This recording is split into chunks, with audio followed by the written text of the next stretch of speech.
building a better Bay Area, moving forward, finding solutions. This is ABC 7 News. Hi there, I'm Kristen Z. You're watching Getting Answers, live on ABC 7, Hulu Live, and wherever you stream. We ask experts your questions every day at 3 to get answers for you in real time. Today, we have an in-depth look at retail theft in San Francisco. Do public perceptions and crime statistics match up? A reporter with our media partner, the San Francisco Standard, will share with us a new way of looking at how the problem has evolved. Also, rarely in California are towns, streets, or parks given Chinese names, despite the presence of Chinese immigrants in the state since the gold rush. Well, today, there's one more located at the birthplace of the gold rush, and the man who made it happen will be joining us live.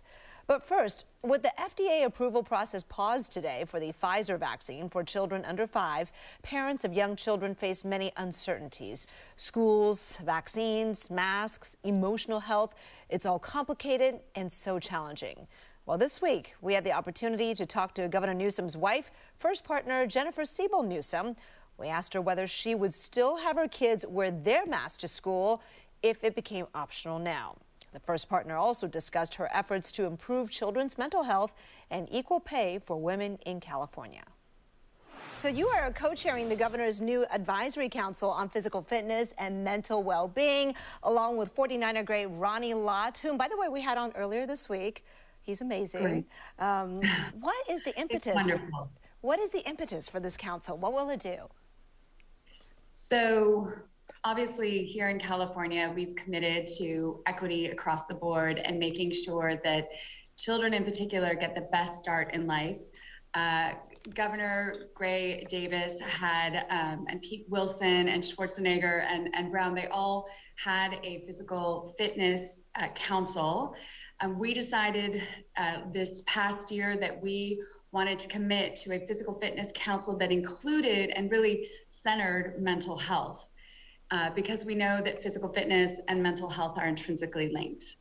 And so that is one of the reasons we chose Ronnie Lott and this incredible array of 16 different professionals, from doctors to mental health experts to athletes to entertainers, to basically help us design metrics, so goals for the state across the board, to promote best practices and habits, starting at the earliest of the ages for young children, so that we could ensure they have a lifetime of optimal health. And then obviously additionally to ensure that the youth and sports and fitness cultures are inclusive and as positive as can be. All right, so that is very broad, and it's a very inclusive approach. I want to ask you, you're the mother of 4. Bless you, by the way. I only have 2, and I can barely handle that. But what have you seen in terms of the pandemic's impact on your own kids? You talked about the mental aspect especially. Yes, so like any parent around the world, the pandemic has exacerbated an already looming mental health crisis. If you look at studies, 16 to 17-year-olds from 2009 to 2016 saw an increase in depression of about 67%. And so we know that we already had a problem or a crisis before that wasn't fully acknowledged, and the pandemic just kind of blew those numbers up in terms of depression and anxiety skyrocketing across the board. For sure, we've witnessed our own behavioral changes with our own children. Yes, they're resilient, but I've always recognized, again, the connection between mental health and physical fitness and how important it is as a parent, and I really want this for all California families, that we take advantage of promoting time away from devices and outdoors, eating healthy. Sleep nutrition is also critical. Mindfulness is critical. And it's something that our family actually practices and that we become more committed to. We spend a lot of time in state parks. It's one of the reasons I'm so proud to have championed state park passes for 4th graders and their families. And we also, out of my office, have really committed to this climate smart farm to school program across the state to ensure that California kids are eating the healthiest meals and learning about the connection between food and climate and the local economy, getting to meet some of the local farmers where they're sourcing school food from. So it's just this larger array of work that we've invested in. I would say the most recent project that we just launched is in partnership with Child Mind Institute, which are these free bilingual videos and curricula that adults, so parents and teachers, can use to talk about mental health and destigmatize mental health, while also resources directly for children of all ages, age-appropriate video modules, and again, classroom exercises and at-home exercises that kids can use to learn about and develop better coping skills and tools to overcome adversity. Yeah, resilience, right? That is so important to develop. All right, the state is lifting the indoor mask mandate as of next week. I want to talk about this. It's obviously in the headlines, but I know the schools are not part of that. That's being handled separately, and I know that talks are going on now to see when is the right time to make that optional at schools. How soon do you think the mask mandate should be lifted for schools? Well, I know there's look, I mean, I think what's interesting is the other states across the country have actually stated that they're going to lift the mask, but that's not happening until mid-March. And I know, given the conversations that are going on right now, we're big proponents of mask wearing while we're still in this surge. Obviously, vaccines as well are critical. And so right now, it's about just encouraging folks to stay vigilant, even though the Omicron numbers are going down, and knowing that the state is looking intensively at this. I know this gets into the hypothetical, but maybe it's not that far away. So if there was no mandate in schools now, would you ask your kids to keep wearing them in the classroom? Yes, I would encourage my children to keep wearing them because, unfortunately, we've seen people not be responsible around them and not care about their health. And so it's just part and parcel to, needing to feel safe in your community and knowing that, we still have to remain vigilant. Omicron is still alive and well in California. And, I don't feel comfortable in certain, restaurants or places without having my mask on me. And so I just think, it'll take some time to transition, but I'm really looking forward to the day that we can be back to normal. Again, this is just about adapting to the times and knowing that normal, I believe, is in the near future. All right. In addition to children, of course, you've done a lot of work in the space of achieving equality for women. And one of those things is pay parity. In fact, California has signed on to the California Equal Pay Pledge. Tell us about what that means. So I am so proud of how strong California has been in terms of our equal pay laws, and we have the strongest equal pay laws in the nation. However, the fact that we don't pay women equitably, for me, is the strongest way that we basically demonstrate that we devalue women and girls, for that matter. And so if we're ever going to achieve gender equity, we have to close the wage gap for women, and in particular women of color.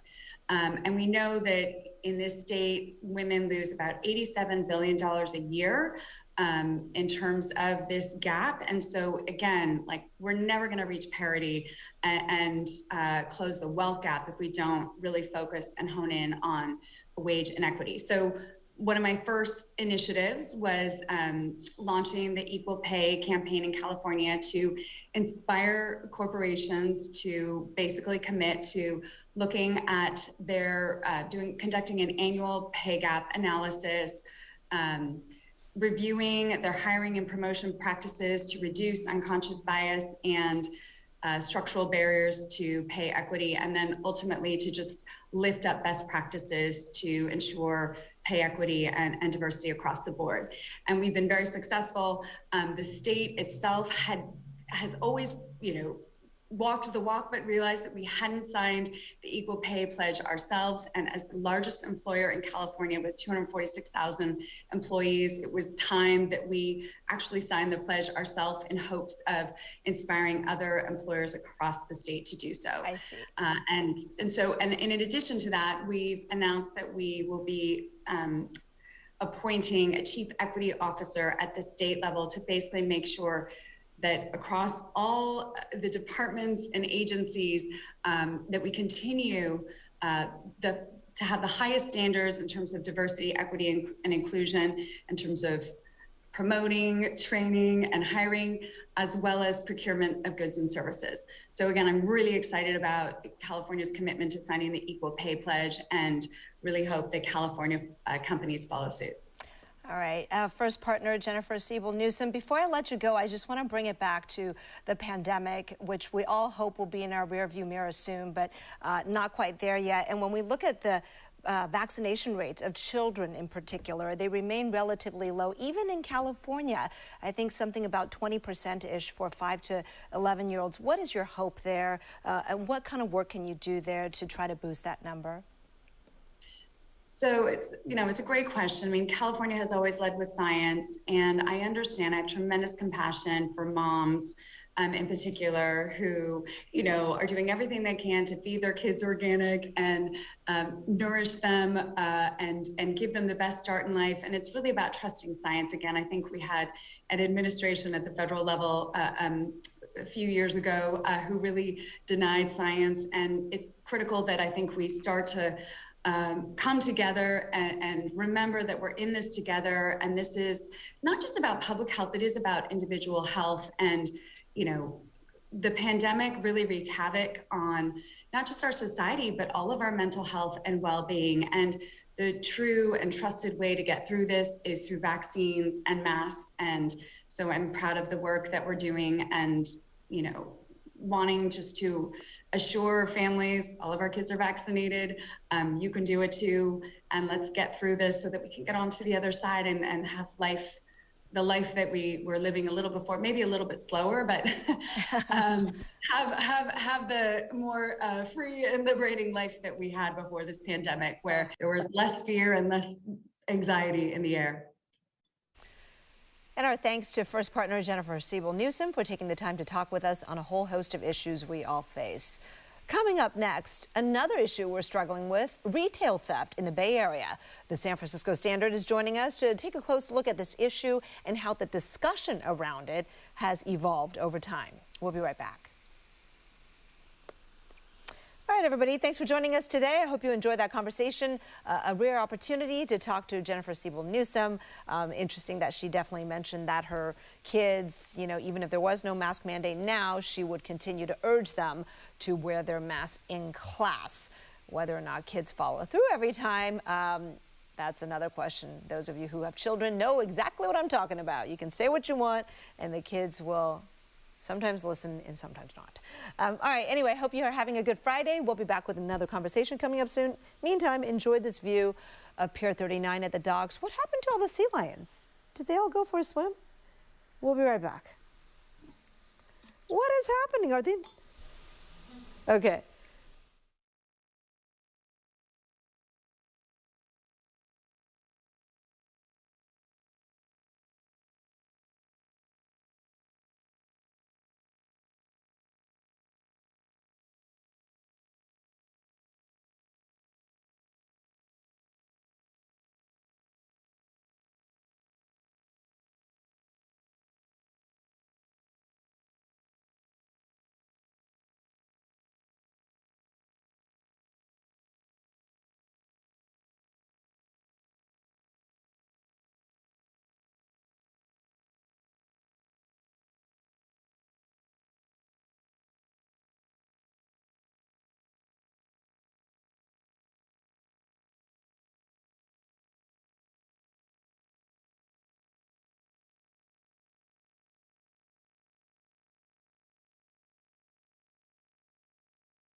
Still trying to figure out where the sea lions went.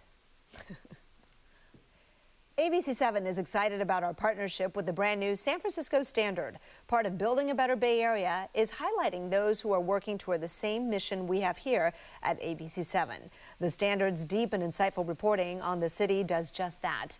Retail theft has been in the headlines in San Francisco, such as this highly publicized theft from a Walgreens last June, shot by our own Leanne Melendez. Now, the problem is not unique to our city, of course, but it does seem to be acute here right now. Reducing crime and improving safety is part of building a better Bay Area. Our media partner, the San Francisco Standard, does that as well, and it's taken a new look at how the discussion around it has evolved over time, this issue of retail theft and specifically organized retail theft. So joining us now is the Standard senior video journalist, Jesse Rogala. Jesse, nice to see you. Thanks for coming on. Thanks, Kristen. So happy to be here. All right, so Chief Bill Scott, as we've heard, has been saying that while he's going to get tough and curb organized retail theft, he's also saying that what we see on video is not what the city represents. So based on your research, does perception match reality? Well, you know, that's the question right now, Kristen. It's very fascinating to look at. As you mentioned, shoplifting is very much top of mind in public perception in the city right now due to many viral videos, like you mentioned, and other reports from media and very vocal local businesses and residents. So it is very much top of mind. And that was sort of the idea of why I went into this video, to try to chart the evolution of the crime itself over the past 2 decades. All right. And we have that video, which we can share with our viewers. I want to ask you, though, even though we can't answer that simple question right now, which is so not simple, about whether, you know, the data matches our perception, you did want to look at how the conversation around this has evolved in the last 15 years. Why did that pique your interest? So it piqued my interest because, as I mentioned, you know, everything's so top of mind right now. And that's almost the #1 thing that people are talking about when they talk about San Francisco, is that shoplifting is out of control, right? But then you talk to or see stats from someone like Chief of Police Bill Scott in his mid-year crime report last year that said that larceny is actually down from 2017. So that piqued my interest. Why, if everyone is talking about this giant perception that shoplifting is a crisis, as they may call it, you know, the crime stats are down. So that's the reason why I went into this video. Okay, so for the past 15 years, when you looked at the police commissioners' meetings, when you looked at the city council meetings, or a supervisor's board, I should say, meetings, was the conversation always, hey, things are getting worse, things are at kind of a crisis point? So it was really fascinating. I don't think I can make that easy of a conclusion and wrap it up that simply, but there are some really fascinating parallels we did find. One of the big ones is that there's a clip from 2007 that I found where Lieutenant Tom Buckley addresses the formation of the Retail Theft Unit. And he says that the Retail Theft Unit at that time, bear in mind this was 2007, and actually the Retail Theft Unit was formed in 2004, they said that they're seeing mass organized retail theft from many businesses, and then they were taking those stolen goods and selling them on market. And that sounds familiar, doesn't it? That sounds exactly what we're seeing today. Yes. Yes, so things like that really piqued my interest when I was researching this story. And I think you also came across that some well-intentioned solutions may have inadvertently added to the problem, right? For example, the flea markets?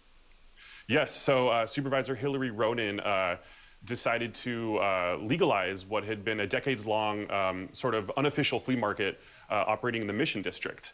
And when she sanctioned it, it did a lot of good. Don't get me wrong, there was a lot of vendors there who were able to make a living in ways they couldn't before, but a lot of allegations in flea markets like that and others like it around the Bay Area actually became a hub for stolen goods that were taken in these mass retail thefts. Okay, so I want to also talk about solutions, right? Like, it has come up in the past, hiring retired police officers to patrol these business districts, as you mentioned, also that police retail theft unit. So if these ideas, I don't want to say recycled, but they're kind of being recycled, brought back to the forefront, what can we take away in terms of how well it worked in the past, and whether that's reason for optimism or pessimism this time around? Again, that's a hard question to answer, you know, in a tightly wrapped package, Kristen. But I think, as with all things in San Francisco, there needs to be input from many different people, from community leaders, from our legislation, from leaders themselves. And, you know, I think with all things in San Francisco, and specifically with the San Francisco Standard, we like to look at all things with optimism. And so I think if we take a look at the way that this crime has been handled in the past, and some of my reporting where it charts the evolution of it itself and the responses from the city, hopefully we can learn from what's being done. But again, I can't draw any easy conclusions as of what needs to be done next. All right. But of course, that is the big takeaway. And I think the way you put it together, the way you compile that video is fascinating and eye-opening. So Jesse Rogala, thank you so much for coming on. Thank you so much. Glad to be here. Now, we do hope folks will be looking at the San Francisco Standard stories. Their other original reporting can be found on our website, abc7news.com. And to watch more of their videos, check out our ABC7 Bay Area streaming app. We'll be right back. All right, we'll be right back, guys. I need to take a little break and work on something.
Despite the fact that Chinese Americans have been in California a long time, since the gold rush, there are very few towns, streets, or parks bearing Chinese names.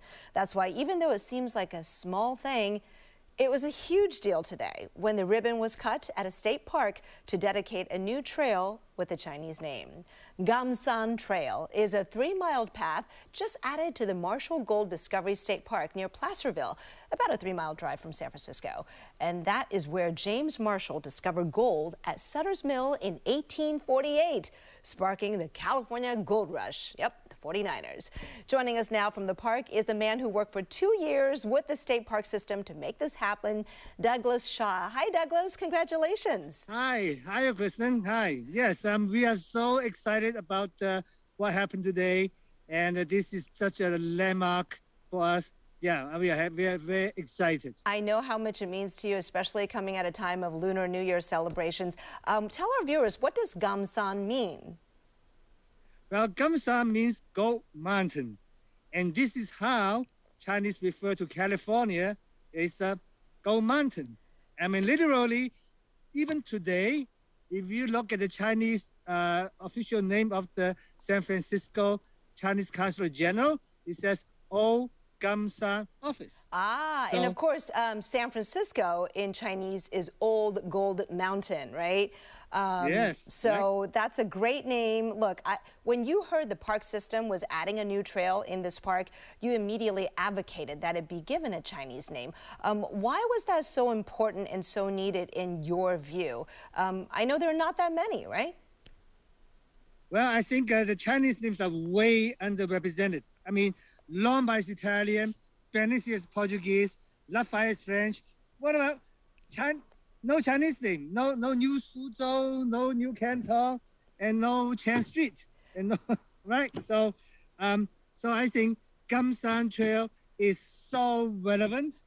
And actually so appropriate, because right there around that trail, they found old Chinese burial sites, which leads me to the question, who were the folks who were buried there? Like, where did they come from? Why did they uproot themselves and end up in the middle of California? Like, what were they doing there?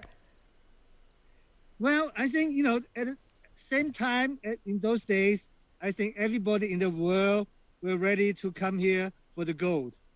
And so the Chinese were no exception. So they seized the opportunity to find their dreams of gold. And here they came. And I think in the beginning, the Chinese were very successful. And but then they gradually became victim of their own success. And people say, oh, these guys are getting too much gold. We have to drive them out one way or the other. So eventually they were the Chinese gold miners were driven to the fringe.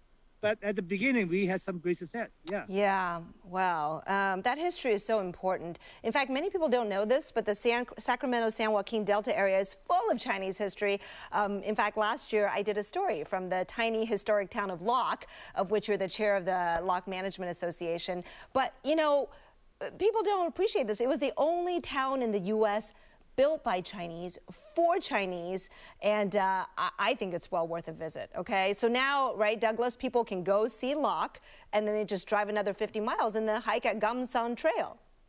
Yes. I mean, in the past, we always host the Chinese New Year Festival, but this year, because of COVID, we did not.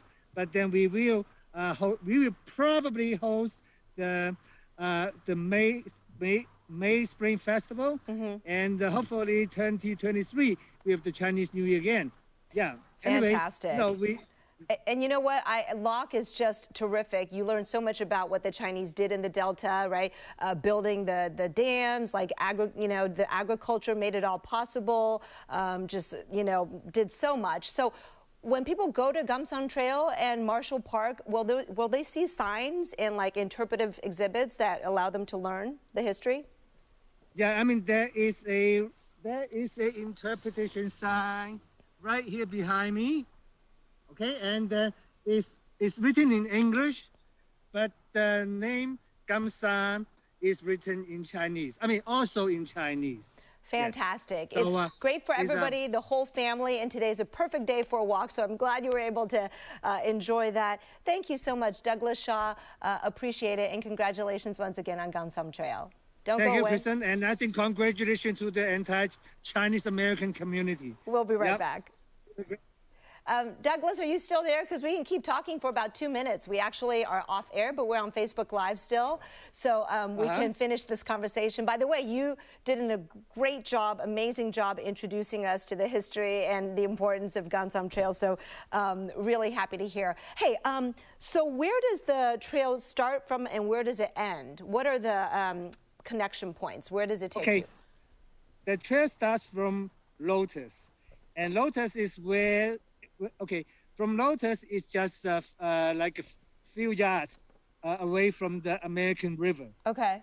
Okay. So you walk up the trail, over the mountain, and that would be Coloma. So we are on the other side of the right? Coloma. I'm looking at the map trail. It's the blue line, everybody. Yeah. It's 3 miles? The blue line. Yep, the blue line, and then the green and red line is the Coloma side. And the end of the blue line in the center, that would be the peak. Or the ridge. Oh, okay. So is it a difficult hike?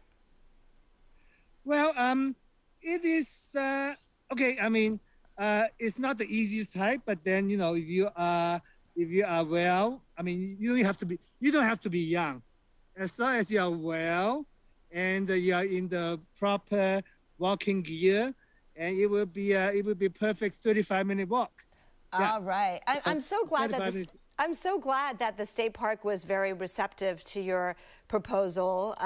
That's great because, as we mentioned, there's so much Chinese history in that part of California. A lot of people just think California or Los Angeles, the coastal areas, maybe Sacramento even, but people don't think, about going a little further out, and there's just so much there. Yeah, the sad thing is, there was a interception, right? I mean, Chinese came in the 1850s onward. Yeah. And suddenly, Douglas, I'm so sorry. I was just told that we're out of time for today. But thank you. It was a real pleasure talking with you. And again, so happy. Congratulations. Thank you, Kristen. All right. Thank you. Take care. Everybody have a good... Okay.